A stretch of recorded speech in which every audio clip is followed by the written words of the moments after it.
Welcome to the Fantasy Golf Bag Podcast, presented by FantasyGolfBag.com, your number one source for the most in-depth PGA Tour analysis in the daily fantasy and sports betting world. Each week, our experts will discuss everything you need to know, from the course preview and key stats to top plays, fades, and strategies. Whether golf betting, grinding out cash games, or playing for a big GPP win, our team has you covered. Let's get after it. Welcome back to the Fantasy Golf Bag Podcast. I am your host, Red Kachik, joined today by Mr. J.K. Ray, ASU, to preview the Bay Hill Invitational. Tiger Woods has withdrawn, but we have a pretty stellar field and ready to kind of attack this Invitational 123-man field with Mr. Jacob Ray. So, Jacob, how's it going, man? How'd your Honda go, and how are you looking forward to the Rory McIlroy show I think we're going to see this week at Bay Hill? Honda was not that kind to me, but I think that was the case for most. Even without wind, it certainly showed its teeth. But like you said, definitely looking forward to Arnie's tournament, and it might just be another Rory event. I know he probably looks pretty appeasing to most, but ready to dig in it and see if we can't find some gems. Yeah, I mean, Rory's going to pop for a lot of people, I think, which we'll get into all that here shortly. But with the big field, I mean, it's a stellar field. I think as soon as you start just going down 1-2 guys into the 9K and you start figuring out, like, how do I not play all of these guys? I mean, it's a stellar field for sure. And with Tiger withdrawing, I mean, I'd hate to say that would have made it more difficult, but it would have. I mean, if Tiger was in the field, it would have been hard not to play him or wanting to play him. But, yeah, I mean, we can deal with what we got. But looking forward to kind of turning the page on the Honda. Congrats to Keith Mitchell. That was a really cool win to see him down the stretch, that clutch shot on 17 and then birding 18.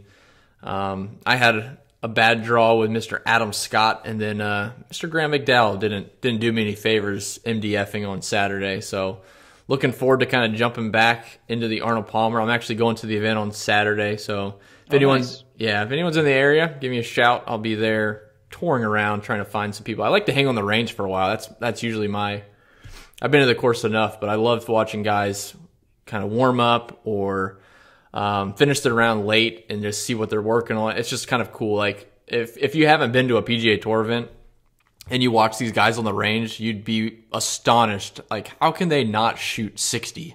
I mean, they just stripe it. It's pretty remarkable. So I usually hang around the range. Plus, there's usually a bar around the range, so that works out nice. And then I'll venture out on the golf course and check some of those nice holes on the back nine, 17, 18, 15, 14, the loop there. So looking forward to going to the event and seeing some big names. Hopefully a lot of these guys make the cut going into Saturday. Do you we got to mention our guy, though, longtime FGB subscriber. Lombard Bell. Yes. Yeah, congrats for sure. We tried to get him on the podcast and he was busy with family stuff, but won the PGA Eagle 777, the $7.77 GPP this past week for a nice $20,000 hit. Had a really, really good lineup. I don't have it pulled up at the moment, but give me 1 second. I have it right here. He had, let's see. Ricky. Yep. Kepka. I got it.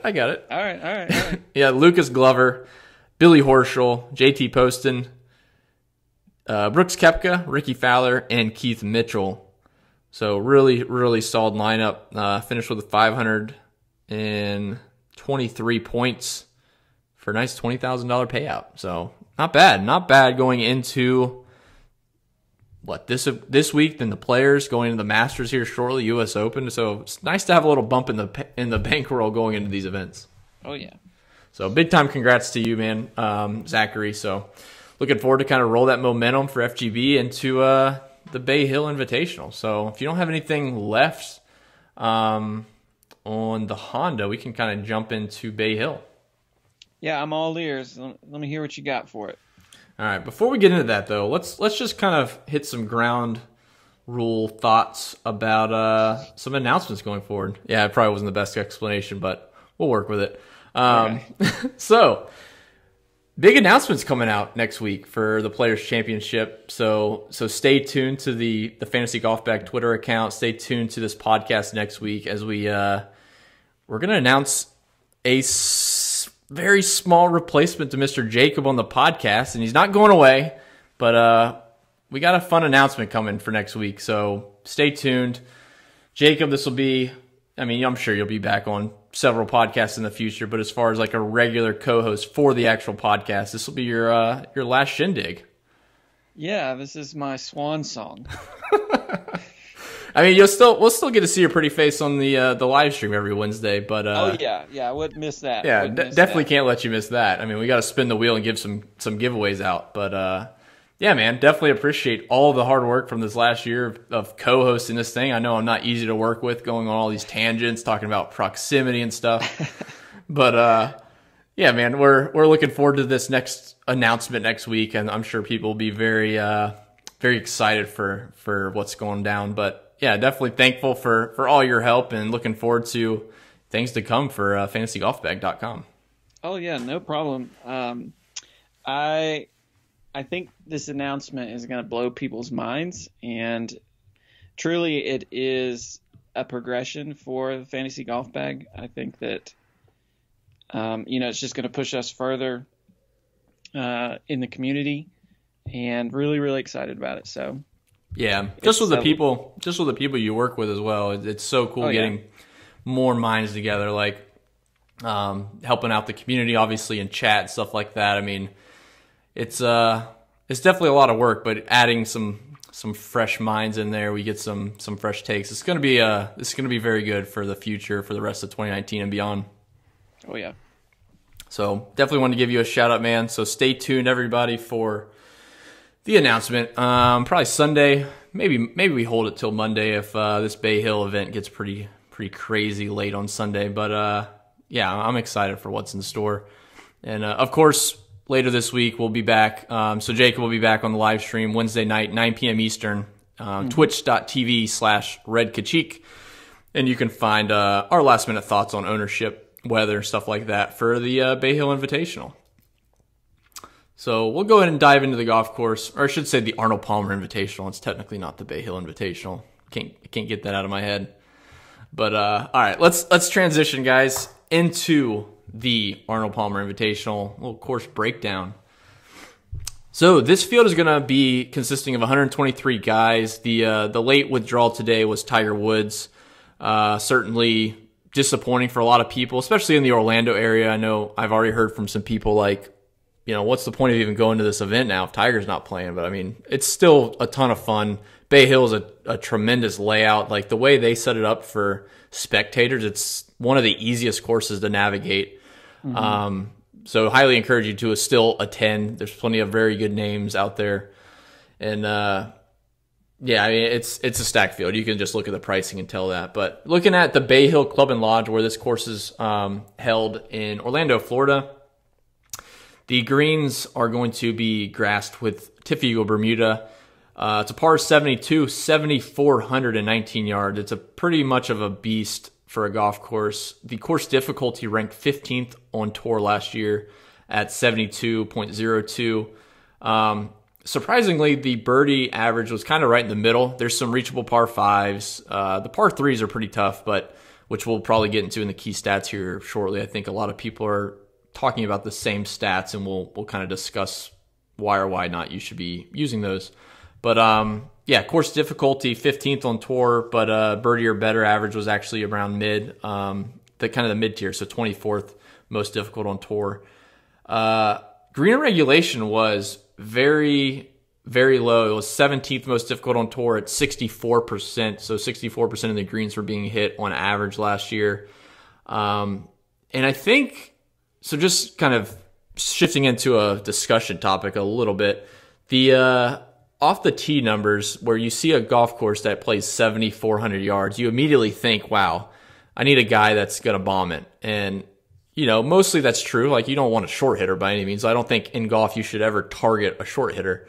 But looking at the driving distance from last year, kind of confirm my thoughts going into this podcast talking with you, Jacob, but the driving distance ranked 10th shortest on tour last year at 280 yards on average for a 7,400-yard golf course, which is somewhat mind-boggling. But this golf course lays out to a lot of less than driver holes, and a couple of the par 5s and the par 3s are so long that it makes it appear longer than it is from the rest of the golf course standpoint. So like we kind of talked before we came on here, though, like number 10 is less than driver. 1 and 2 is less than driver. You kind of make the turn. There's a par 5. You make a loop around, and it's like a 3-wood off the tee. And then there's another hole. It's a 3-wood off the tee. Like on the front nine, I think you hit 3 drivers.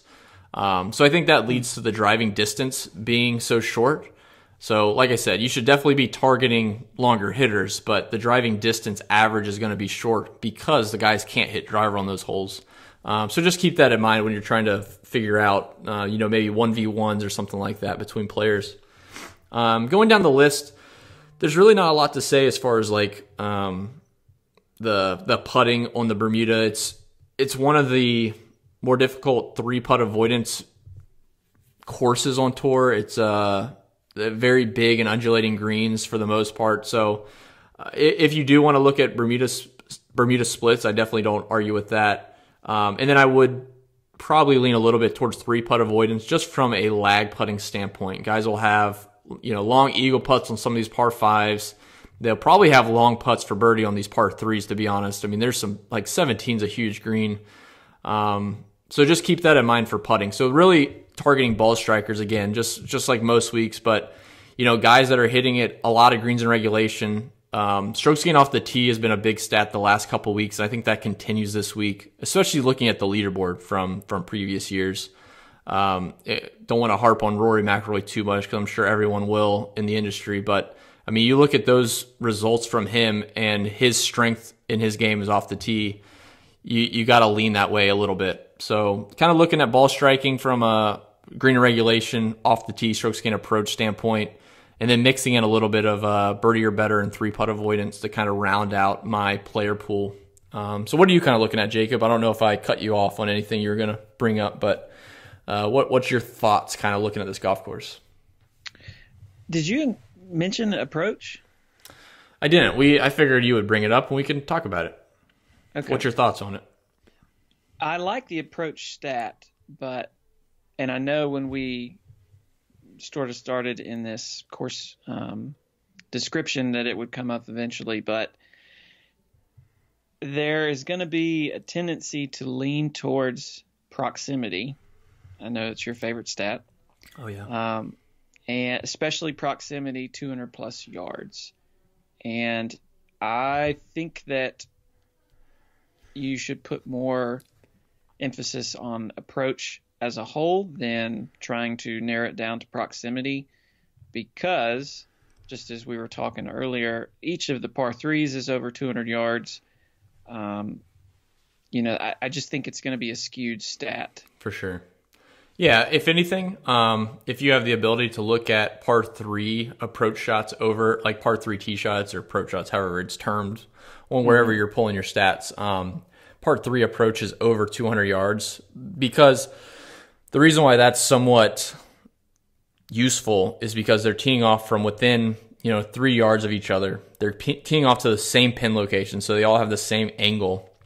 What happens with other proximity stats is guys have a different angle, or they have a different yardage that's just in between clubs or something like that, and it just like they're not going to a pin if they're short-sighted. Like we talked about Paul Casey down at WGC Mexico, him and his caddy, and granted had a little bit to do with the elevation, but basically whether or not he did this on every single shot, I highly doubt it, but he basically said his strategy that week was to hit the middle of every single green and take his 30-footer, 25 to 30-footer for birdie and move on.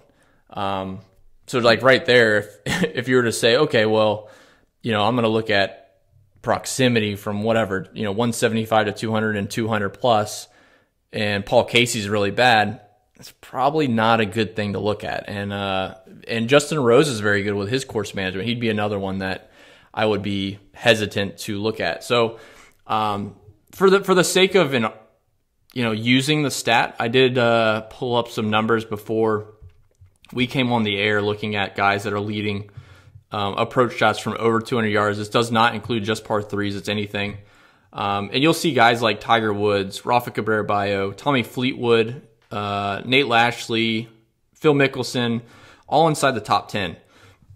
I think those guys would be in the top 10 in almost every single range, to be honest. So looking at last year, we saw a lot of like Justin Rose, Tommy Fleetwood, Paul Casey, Keegan Bradley. I think those guys, like, ball strikers. They're ball strikers, exactly. So they're going to show up in any type of ball striking stat categories you look at. I think you'll get a little bit of noise in the just 200 over.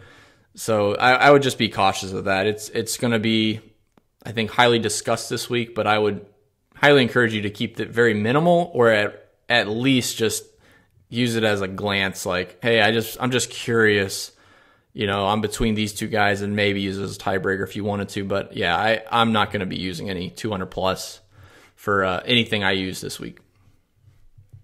Yeah, I think that what I pull from these key stats is really just ball striking, and I'm going to continue with the trend #PlayGoodPlayers. It's a good trend. I like it so far. So it tends to work out when you play good players. Good things happen. More often than not. It's surprising, I know, but yeah. So, but really, on all esteem, ball strikers is the my focus this week. Approach and some off the tee in there as well for me. Okay, cool. Yeah, I think we're on the same page. I'm not really weighing driving distance like we've talked about prior. Off the tee encompasses driving distance with accuracy, because it's basically based on your second shot into the hole from whatever your tee shot was. So off the tee is going to be my primary focus for this type of event. So again, ball strikers as a whole, green and regulation is going to be big. I've already heard from a few people that's a very key stat on this golf course for sure. So with that, man, let's go ahead and roll into some players, and let's try to dissect this. It's going to be tough, so I'm certainly curious with your take. Hopefully you can go out with a bang this week, because I definitely need some help with some of these high-end guys, because I feel like I want to play all of them, and I know that can't happen. So what can I do? So that's true. Yeah, so let's go ahead and jump into the high-end range. We'll talk about the 10K and up, and we'll move down to the 6K range. And right off the bat, man, Rory McIlroy, 11-4, Justin Rose, 10-7, Ricky Fowler, 10-4, Brooks Koepka, 10-2. Oh, man. Everything I'm looking at, it screams Rory McIlroy. And I think with some of the guys we'll get to here in the 9K range, it's going to be very interesting for lineup construction, because I think Rory's a great play this week, and at 11-4, he certainly limits you if you were to save 2,000 dropping down to a Bryson, Mark Leishman, range player.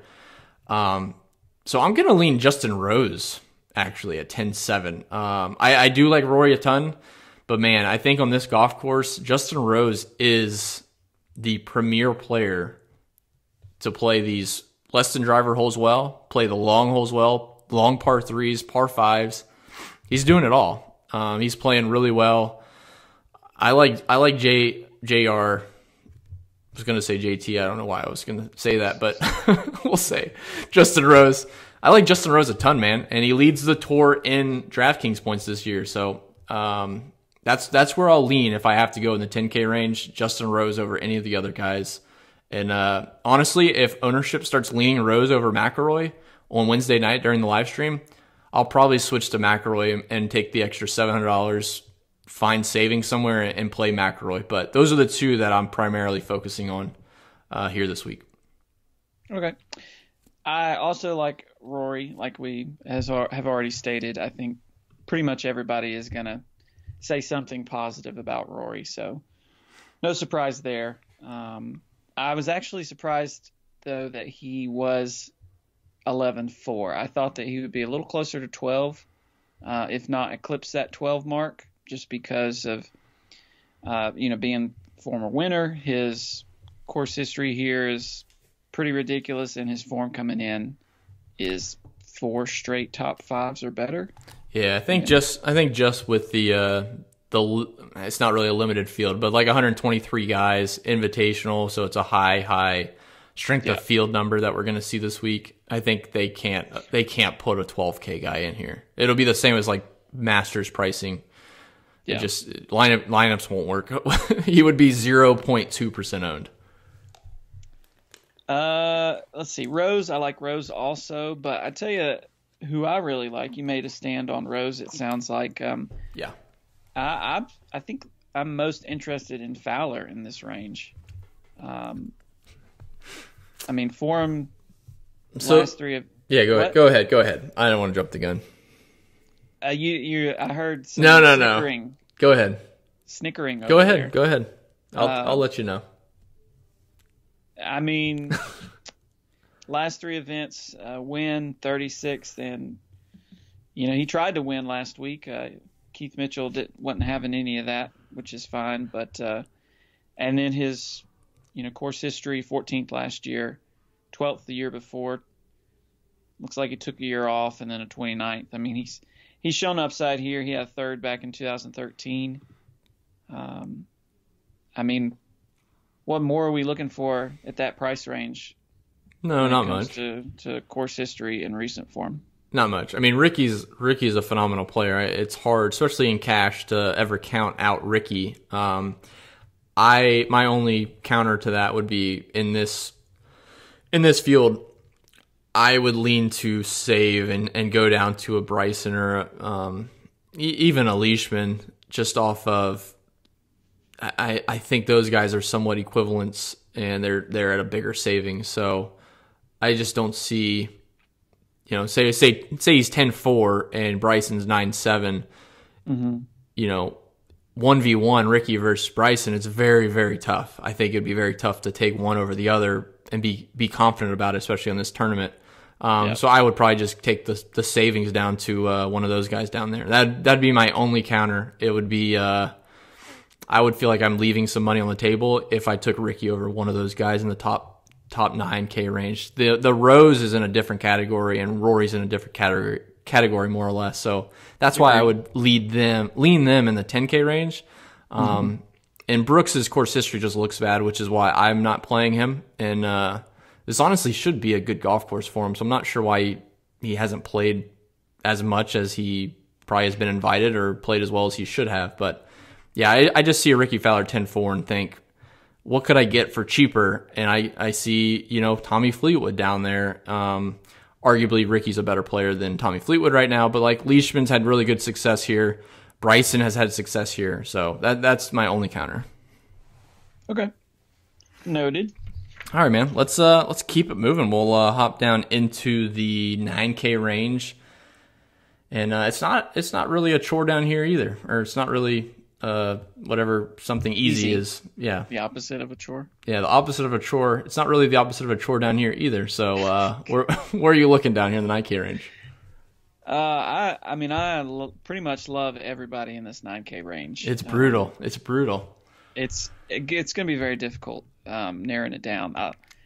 Day, DeChambeau, Leishman, obviously you just mentioned his history. Matsuyama is popping up in the FGB stat model, the weighted one. Mm-hmm. If anything, I think Mickelson would go overlooked in this range just because, names like Day and DeChambeau, Fleetwood, and I really, really like Molinari this week, actually. Really, really strong course history, excellent ball striker. Let's see his form coming in. 17th at the WGC in Mexico. Who are you talking about? Molinari. I can tell you right now, he had 17th. Yeah. So, but course history is, outstanding here. Mm-hmm. 26th, 7th, 9th, 17th, 5th, 34th. So, He's an accuracy player. Like, this is a pretty good golf course for him for sure. Exactly. But then you talk about Molinari. I mean, I think that's a fine play. But then you see Fleetwood right above it at 9,100. I think that's a great play too. So now, granted, the ownership could sway you drastically. I think Tommy could certainly get towards the mid 20% range. At least that's what I'm anticipating. It's hard to tell on a Monday, but yeah. I mean, if you had one guy in the lower sixes that you really liked, you could very, very well play 4 of these 9K guys. Right, and I will say this, like, it's a limited field. The cut percentage will be a little bit higher than normal, so I wouldn't mind taking a chance on a cheaper guy in GPPs. Obviously, in cash, I don't think that's the route to go. But there's plenty of decent names down there that you can at least have a chance to make the cut and play some of these studs up top and then mix in some cheaper guys. So I don't think it's a bad strategy. It's certainly a stronger field than we saw last week in the 6K, like the low sixes. But yeah, in the 9K range for me, I'm having a really tough time in the high end. I feel like Jason Day is underpriced. I really want to play him. I haven't built any lineup, so I'm not sure if I can play a Jason Day and a Rose together and still build out an okay lineup in like this, 3 guys in the 7K range. But like Jason Day, to me, he stands out tremendously. Obviously, recent form is great. In his 2 full field events this year, he finished 5th and 4th. That was at the Farmers and the AT&T.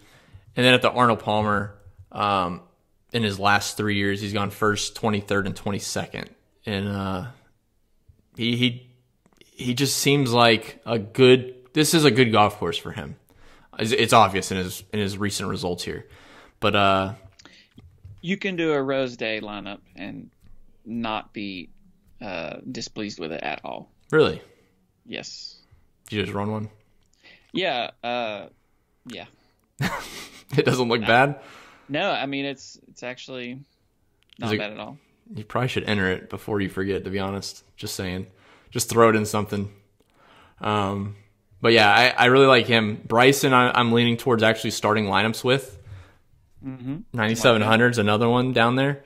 And like you said, man, I hate to pick apart the 9K range, because they all look good. So I'll just try to hit on my high points, then we can move on, because I really don't think I can say anything bad about these guys. I mean, I could try to make a case against like Hideki or Phil. Phil I could see maybe struggling a little bit. But I think Fleetwood is a great play. I think between Jason Day and Bryson are really good leans. Leishman's interesting, certainly at 9,500. So I certainly apologize in the 9K range, because that's one that it completely depends on lineup construction. I mean, you could save $400 from Jason Day to Leishman, or you could save the basically $800 down to Fleetwood and Molinari, and your lineups can be drastically different and be much more quote unquote optimal. So it's gonna definitely be a Wednesday night live stream type of conversation, I think, because right off the bat, outside of the 10K range, the 9K has certainly been my most difficult. Yeah, no, I agree with that. It's a stacked 9K for sure. I think Tiger dropping out eased up the top region a little bit. Yeah, no, absolutely. I don't think I could have played him at 11K, to be honest. As a side note, it would have been a somewhat easy fade for me, even with his course history. But that 9K dude is going to be very interesting if people fall onto one or two guys primarily. So keep an eye on ownership for sure. Okay. All right, I can kick off the 8s if. Yeah, I can hop down there. Okay, go for it. Yeah, I'll hop down to the 8K range. So kind of starting off, in the high end of the 8K range. Two guys that I like quite a bit. One is Horschel, 8,800, coming off of the Honda Classic last week. I still like him quite a bit. He's on Bermuda. 8,800, I feel, is an okay price if you had to go there. But honestly, in that top range, man, I'm not too interested. Like Terrell Hatton, Patrick Reed's hit or miss all the time. But like going into like we'll say the low end range, I'm really interested in Keegan, especially in like cash. I think 8,400 is a really good price in, like we just talked about, approach shots over 200. Dude, he was in the top 10 last year. I think he's in the top 15 this year.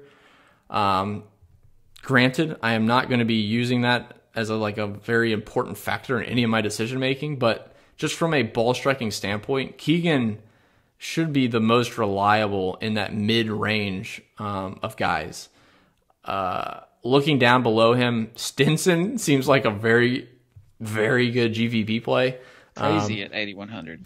It is. I mean, he hasn't been playing great, I understand, but 8,100, I'm definitely going to have some shares of Henrik Stenson. I won't lie. I'm going to play some Henrik Stenson. It may not be in my top 1 or 2 lineups, but in my main GBPs, he's certainly going to make the list.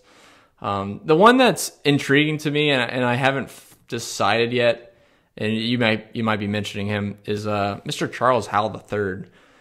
He's definitely been having a higher performance year than he normally does, or he has in previous years. He's been doing a lot of damage on the greens the last couple of events, so that's what kind of makes me hesitant. But still, like, the finishes are there, consistency tee to green mostly is there. So I'm curious if he was on your list or not, but he's one that he's from Orlando. I kind of lean him a bit. To be honest with you, I didn't really even consider him. I just looked at his like recent form. Stats wise, he actually grades out decent, so I don't have a problem there. But he's really never popped in this event, and the only reason that I mention him is because even with him not popping in this event, he has not played as well as he has this fall and early spring, as you know, in probably 8 years or something like that. So I could certainly see him being very low owned and playing, you know, to another. He finished 14th last year. I could see him finishing that off again this year. Okay, fair enough. So for me in that range, I'm surprised you didn't mention Kokrak or Glover, because I feel like I've already heard both of them mentioned quite a bit, and it's only Monday night. Yeah. And I think we would be wise to step lightly with those two, particularly with the other names that are in this region this range that could go overlooked. I think Glover's course history is not terrible. He's got a 7th here 2 years ago, but really you're banking on his form coming in, which was a 4th last week and a 7th his last event out. Mm-hmm. But you know, I don't know. I will say this: like, looking at some of the things I'm eyeballing, just off of recent results. So say in like the last 5 events, Kokrak ranks out 3rd, and the only people he's behind is McIlroy and Koepka, and Glover ranks out 8th, and he's ahead of Bryson and behind Ricky. So they're both very interesting. I was assuming you were going to touch on them a little bit. I think they're going to be very popular, and they're not ones that I tend to count on. So, like you said, in that range, those aren't ones that I would lean. I would still probably lean Keegan. So it's very tough. Course history looks somewhat identical for both of them, to be honest. Mm-hmm. Like, Glover has seen some upside. Kokrak has seen some upside, and they've both seen significant downside. I shouldn't say significant. They've both missed the cut here. It's not like they just truck through here, you know, guns a-blazing. But, yeah, 8,300, 8,200 in this field I feel is a bit steep for guys that are in, like, the high 7s that I would rather play. Yeah. So I do like Stenson a lot. I think his course history is... He's from Orlando. Like, he lives at Lake Nona, so it's still a home game for him. Well, you know, that's still, you want a guy that's playing well, but yeah. I wouldn't use his result at the WGC Mexico as a barometer. He's still been hitting the ball really well. Now he comes back to a course where he knows the greens. Like, he's very comfortable. Like, he's played here enough. He knows the greens. I would be fine relying on that for sure, especially on a caliber of Stinson. I mean, he's a world-class player. He's rounding into Players' Championship form almost. Oh, yeah. He should be. He should be trying to, I guess. So for all you listeners out there, Henrik Stenson's course history the last 7 years: 15th, 8th, 5th, 2nd, 3rd, miscut by 2 strokes, 4th. I mean, that's 4 top 10s in a row, miscut, and then another top 10. Yeah, he's the perfect model golfer for this, because he hits his 3-wood 280, which is the course average, or the field average, and he hits his irons really well. And if he can make some putts, man, he's in there. So that's why I would lean Stinson over Kokrak and Glover, even though statistically Kokrak and Glover grade out. Like I just said, Jason Kokrak grades out 3rd in this field statistically. I can't trust that. Yeah. Sorry, I can't do it. Oh no, you're fine. You're fine. Oh, I know. I'm just saying. It doesn't make sense to me. Like, if people are seeing the same things I'm seeing, I'm not going there. So that's my only point of contention. Yeah, no, I'm in agreement. All right, my last guy in this 8K range, and an even 8K. I love me some Ian Poulter this week. Go for it. I don't know. He really pops out as far as, lately I've been putting a little bit more emphasis on recent form coming in compared to course history. And not focusing on stats as much. I used to be very stat heavy and saw mixed results. So I'm just, adjusting my process and seeing what works, what doesn't work. But in the name of play good players, Ian Poulter's last 4 events are 3rd, 6th, 3rd, 6th, and his course history here. If we're referring to course history as long-term course history, it's pretty darn solid. His last 3 appearances are 46, 41, 41. But his 5 previous to that were 5 T21s or better, with a upside at he finished 3rd in 2013, 2012. Yeah. So he's got potential for upside at this course. He's obviously played it enough, and he's playing really good. Coming in with some of the best form of his life. Yeah. So, and with everybody in this range, Bradley, Kokrak, and Glover, the masses are going to flock to Howell up there higher. I mean, I could see Poulter going overlooked, which is fine by me. Yeah, Poulter's a good call. You actually were on Keith Mitchell last week, and I didn't listen. And Poulter's one that I kind of overlooked because his last couple of showings have been just like 46th, 41st, 41st. But he's another one like Howell, CH3. He's been playing phenomenal, and it's another hometown game for him. He's played here enough. He has the course history as far as the course knowledge.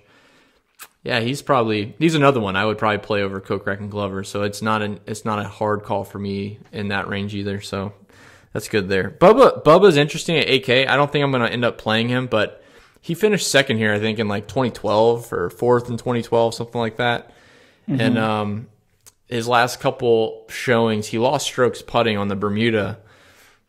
So I feel like he could play well here. I don't think I'm going to bite the bullet and play him, but Bubba, I don't mind Bubba in GPPs. 8K for him is a really, really good price, even though his last couple showings here haven't been great. But I think Bubba can certainly play this golf course well. So keep him on your, maybe your mid to long list for GPPs. Yeah. Okay.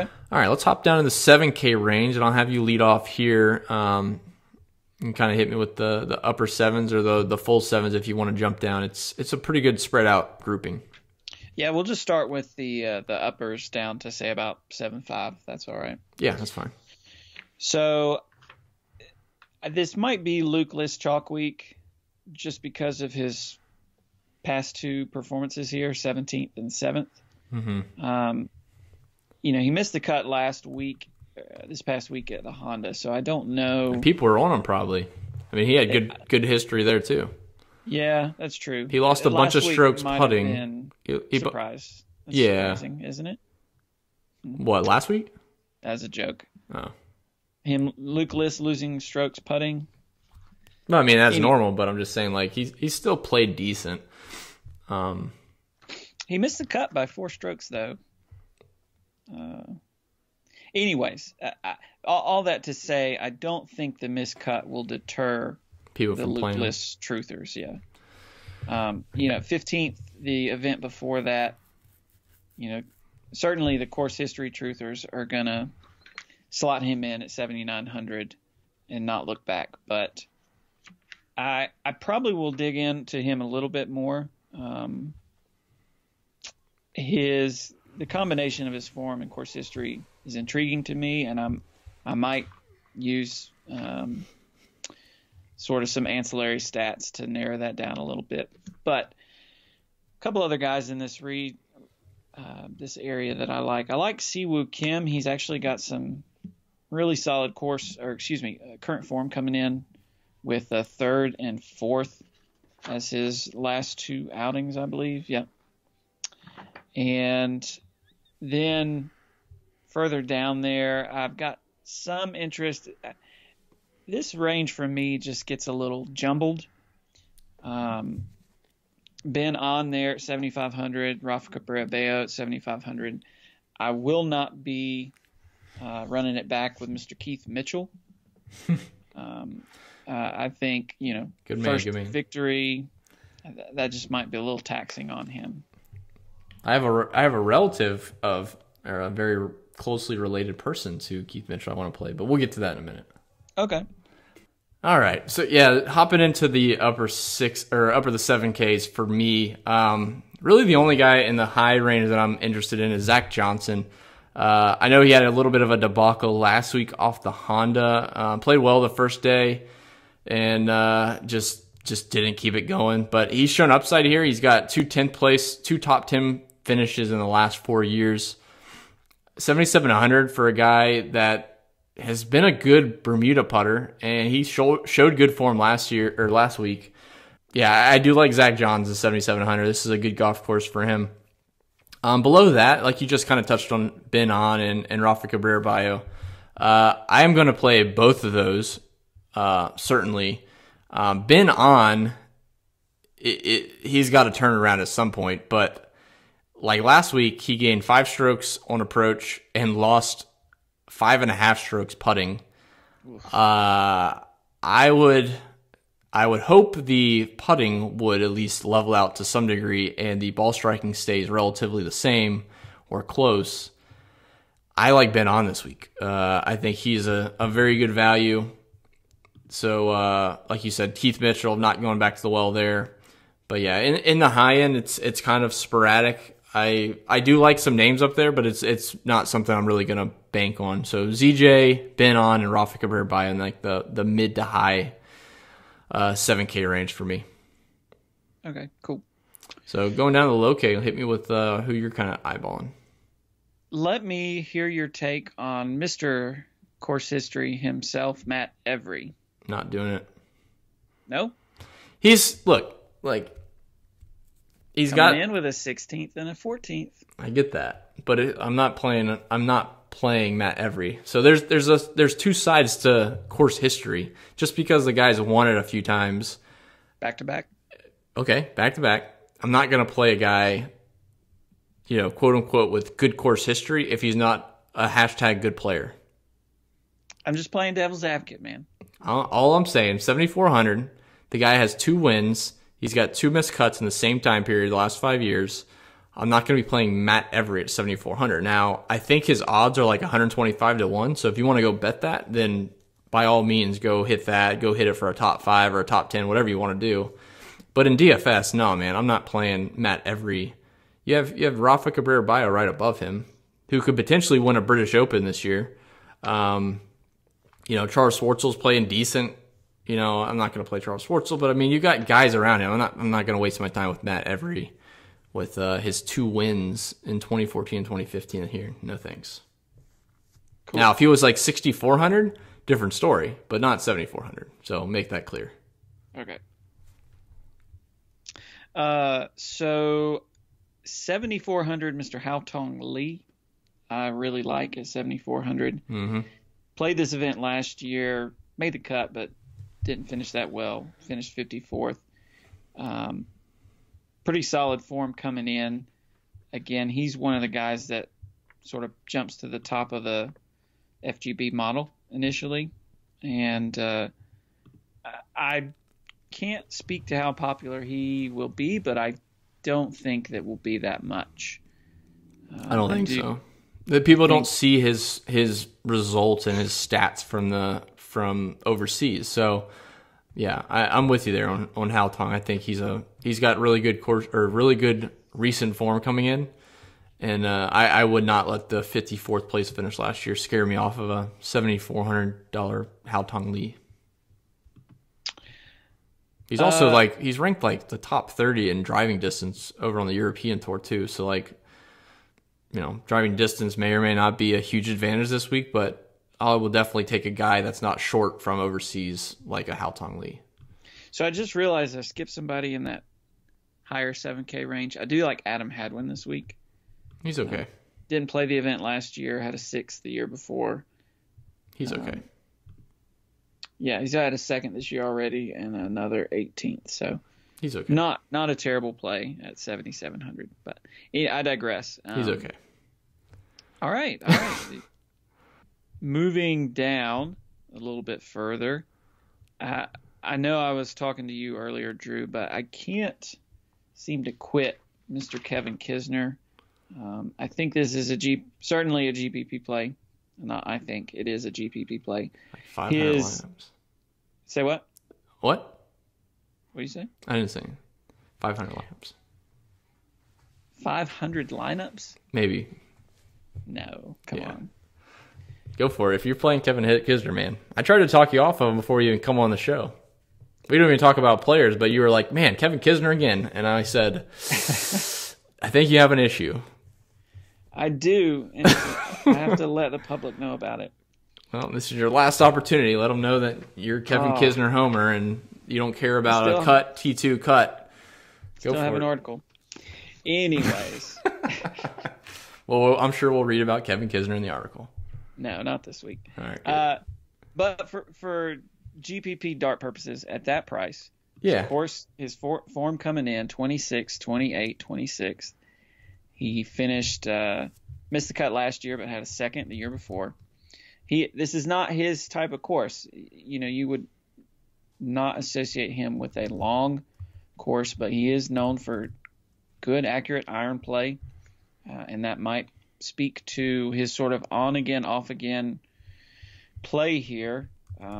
This is an odd year, so, if that means anything, which it probably doesn't, but yeah, Kevin Kisner. I'm not on the even odd year narratives.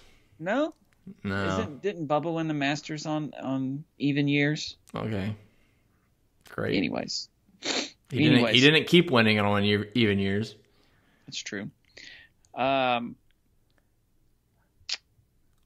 all you got? That's all I got. I got a little bit of interest in Kyle Stanley, which you're probably no, don't do that. Don't do that. He's been absolutely awful. He's lately. bad. He's going to lose his card this year, so don't play Kyle Stanley. Wow, bold statement. Actually, he might have an exemption for another 2 years, but he would lose his card if he didn't have that. We'll say that. Okay, I'm done. You done? You can go. All right. I'm going to jump down to the bottom because this is the guy I'm most excited to play in this range. He's a close friend of Mr. Keith Mitchell. He has not played this event before. I'm a big, big fan this week of Mr. JT Poston. Postman. He not only has gone 6 straight events without a miscut, so knock on wood. He's gaining strokes in approach. He's gaining a little bit of strokes putting, which is fine. Like, honestly, I'm not trying to target bad putters. So the guy that's gaining some strokes putting doesn't tell me like, oh, he's real streaky. He's just a good putter. He lives in Sea Island right now. He's comfortable with Bermuda. He finished 36th last week at the Honda. He gained about 2.5 strokes tee to green. Gained 0.3 strokes putting. So like a very solid showing on a very demanding golf course. That one I was a little bit concerned with because the last couple events he played was the Genesis and the Waste Management. Not courses that are really that tough from a scoring aspect.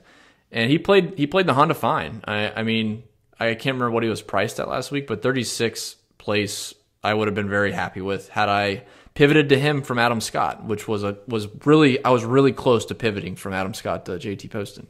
Would have paid dividends. But then also JT Poston ranks 48th in proximity over 200 yards. I don't want to go down the proximity rabbit hole, but I can at least check that one off the list. He ranks well in his long irons. I like Poston too. Yeah, I think he's a solid play. He might be popular, but we'll see. So some other ones kind of in that low 7K range, and I know I made fun of you for a few of your plays already today, but guys like Brandt Snedeker stand out to me in this field. 7,200. I don't know, man. Brandt Snedeker is a guy that pops, and 7,200 is cheap enough in this field that I am certainly happy. His course history is very up and down, technically trending downwards. But yeah, Brandt Snedeker. If you Brandt Snedeker, if you play Kevin Kisner. I'm not asking you to play Brandt Snedeker. I'm just I'm telling you I'm playing Brandt Snedeker. I don't want to play Kevin Kisner. Okay. But yeah, he's one of those that's when he gets to a certain price, certainly over Kyle Stanley, but I think Brandt Snedeker is a really good GBP play. He certainly wouldn't make my top 2 lineups, but in 5 lineups, I would probably play Brandt Snedeker. And then the other one that's slightly above that, if I could pull up his course history, let's see. Yep. Not too bad. He's starting to come back a little bit. Mr. Ryan Moore at 7,300. I think I jumped on the Ryan Moore train a little early in 2019, back at the Sony. Where did he play? The Farmers. So he missed cut at the Farmers and the Waste Management. Finished 28th at the Genesis. Started to gain strokes on his approach. His last 3 finishes here was tied for 5th, a 34th, and a 74th. So Ryan Moore's on my short list as well for 7,300. I feel like he's mispriced for what he can do to this golf course. So very happily play Ryan Moore. I don't mind that Ryan Moore call. What do you think of Mr. Kevin Na right there? Around the same price. I still think he's somewhat hurt, to be honest. I haven't gotten word. I forgot about that. Yeah, I haven't gotten word from, what was that? It was either the Genesis or the WGC Mexico when he was supposedly still hurt. And then I think he actually withdrew from the Genesis, so I'm not mistaken, and then played the WGC Mexico. So I'm not going to play Kevin Na. The other one down there is Sung J M. I'm just gonna go back to the well and Sung J M, man. That'll be my last guy. I'll mention the 7K range. I know I lingered long enough in this range, but I'm not gonna quit on Sung J M. He's too good. He's long enough. He can handle this golf course. I'm happy with Sung J M this week. 7K, sign me up. Okay. Ready to hop down the 6K? Finish this bad boy off? Let's do it. All right, man. 6K range. Now, I am going to go very overweight on a few players in the high-end 6K range. The low end, I don't have a ton of interest, at least as of now. Like, if my lineup construction changes, then I'm going to have to fall into one of these guys. Like, I mean, there's just not a lot to choose from. I mean, certainly any of these guys can make a cut in a 123-man field, top 70. But the one that I'm very interested in playing, and it's probably going to make or break my week, unfortunately, depending on how he plays, Mr. Nate Lashley, 6,900. I won't really use the Puerto Rico Open as any type of barometer. Finished 8th in that event, but again, it's basically a half the strength of any normal PGA Tour event. But his last couple of showings started the 2019 season, so we'll start the safe way. He's gone 17th, 20th, 59th, 12th, 45th, 8th. His statistics vary from gaining strokes, tee to green, gaining strokes, putting. So it's not something I can really put a finger on what he's carrying into this event. But yeah, I feel like he grades out extremely well for this golf course. Yeah, just looking through where he kind of ranks, it's he's way up there. He is just behind Tommy Fleetwood, which is saying something to me. So yeah, in the 6K range, I really like Nate Lashley, 6,900. Below that, going down just slightly, 6,800 Taylor Gooch. He kind of had a decent showing last year playing in this event. I'm going to go back to Mr. Gooch again this year. So grades out extremely well on approach. I think everyone knows that. He played pretty well last week. Again, it was a demanding golf course, but I like what I see, man. He's 4th in DraftKings points this year, 5th in strokes gained approach. He's 18th in strokes gained putting, which you can view as good or bad. I'll take it as good. Like I don't want bad putters. And then overall, strokes gained ball striking, he ranks 19th in the his last 6 events. So I really like Taylor Gooch there at 6,800. The only sleeper that I really want to kind of hit, there's two sleepers actually. Sung Kang, 6,700, just continues to show good ball striking signs, so I'm going to stay with them. And then Sam Ryder, and he'll probably be like a 5th lineup type of guy, but he's playing a home game at Bay Hill. He's from just outside of Orlando, so Sam Ryder, 6,700. I mean, ball striking's been there for the last year, but it's been declining slightly. But I am going to play Sam Ryder, so wanted to throw that one out there. Okay, I like the Sam Ryder call. It's not a bad call. I'm just saying, like, there's also other reasons for playing him besides being mathematically accurate. Yeah. So lay out what you're kind of eyeballing 6K range, and again, there's really not a lot in the low 6s, but we can. There's 2 that I'll mention, and outside of that, I'll let you finish off in the highs 6s and go into low 6s if you want. So I too am a fan of Mr. Taylor Gooch. I think that I know, his finish last week at the Honda is actually a little bit skewed. I know I think it was 17th, he had one of the difficult par 3s. It was either 15 or 17. He hit into the bank, and then he tried to play out essentially of the water, and then he ended up doubling or tripling. And this was final round, next to the last holes, and he still finished 20th. So, potentially he was top 10 before that. And then I think people might be looking harder at him. He's got a 3rd and a 4th earlier in the year, and then his one appearance here last year is 26th. So he ranks well in your favorite stat, proximity and 200 yards. I certainly like him, especially that price.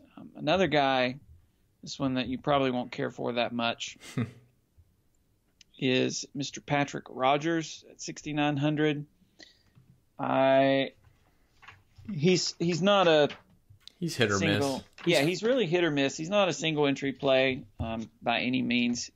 Certainly multi-entry GPPs, but he did finish 7th here last year. Missed the cut the year before and 20th the year before that. So that's sort of the epitome of, flash in the pan on and off. Yeah. Now his form coming in is surprisingly solid. He had a string of missed cuts to start the year, but then he went 15th, 30th at this past week at Honda. So Patrick Rogers really is, not a bad play, I don't think, for GPPs if you're doing multi-entry. I certainly wouldn't include him in, one of your top 3 lineups. Yeah, I didn't look into him, but he's been playing better, at least since the Farmers of the Genesis. I didn't look into him. I might have to eyeball that a little bit, but he's definitely been playing, trending the right way. Yeah, I know his tee to green especially was not great at the waste management, but outside of that, Pebble, Genesis, Mexico, Honda. Excuse me, he didn't play Mexico. Pebble, Genesis, and Honda, all gaining strokes tee to green, gaining strokes off the tee.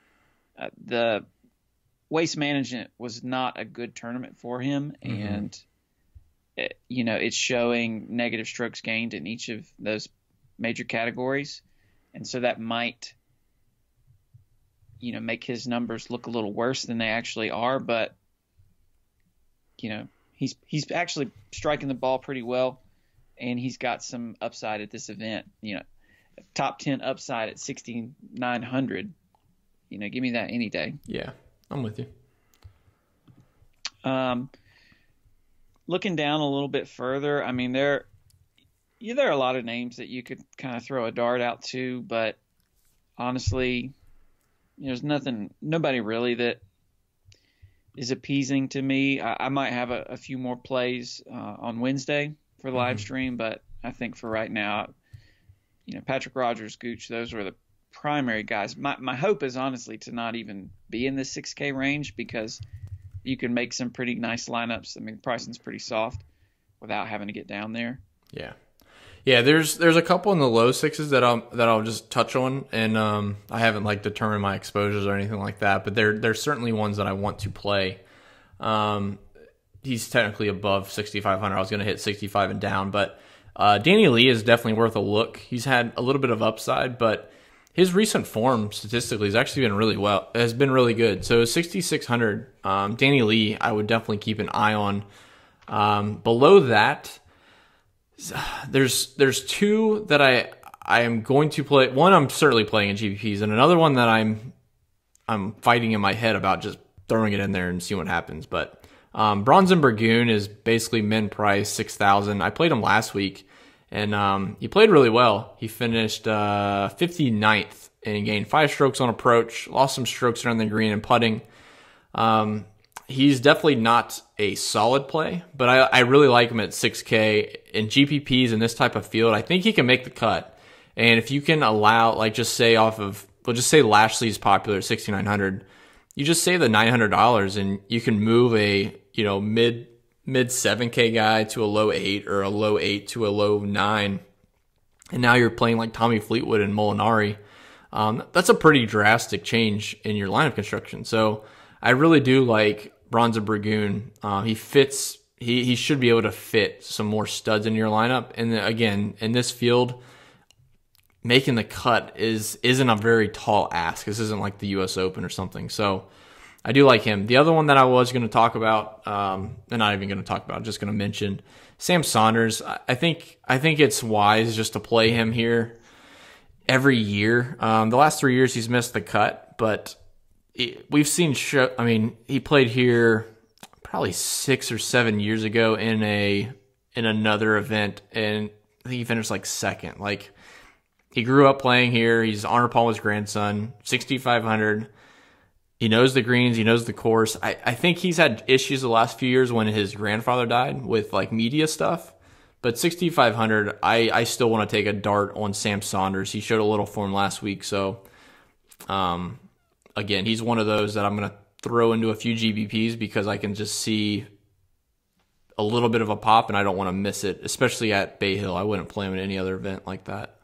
Yeah. So that's pretty much it. I mean, we can definitely hit on some of these guys when it comes to live stream. There's a few that I want to dig into more. The younger guys, like Shank has been a very solid play, but I'm not sure where I stand on him right now. But yeah, we can definitely circle back around on Wednesday night. Okay, cool. So that'll do it, man. I appreciate it. Hit the whole tier. Excited for Bay Hill, and again, man, I appreciate you being a part of the show. Yeah, no, it's It's been a real pleasure. No, it's been good. So you'll be back. You'll be attending the live streams just like normal. And again, we'll have a big announcement come Sunday night or Monday morning and give you a rundown of the changes at FGB, the new podcast co-host, and some of the other stuff in store. It's pretty exciting, but couldn't have done it without Jacob. Got us through and always kept me on track so I don't go on tangents about talking people off of using proximity stats. So there you go. You kept me sane. That'll do it, guys. We appreciate you tuning into the podcast, the Fantasy Golf Bag podcast. You can check out the content and all the new tools for Showdown, fantasygolfbag.com. If you go to the DFS dropdown, Showdowns, you can see all of our tools to start hitting your Thursday through Sunday contests pretty hard. It's been a huge plus for us, and you can use it for head-to-heads and betting as well. So it's been a big advantage the last probably 2.5 months. So we'll leave it there. We'll see you on Wednesday night for the FGB live stream on Twitch, and that's at twitch.tv/RedKachik. You can follow myself on Twitter at RedKachik. Jacob is at JKRayASU. And give the podcast a like and a review on iTunes. That always helps us out. So have a good one, guys. Good luck with your research the first few days of the week, and we'll see you on Wednesday night for a fun live stream preparing for Bay Hill. See ya.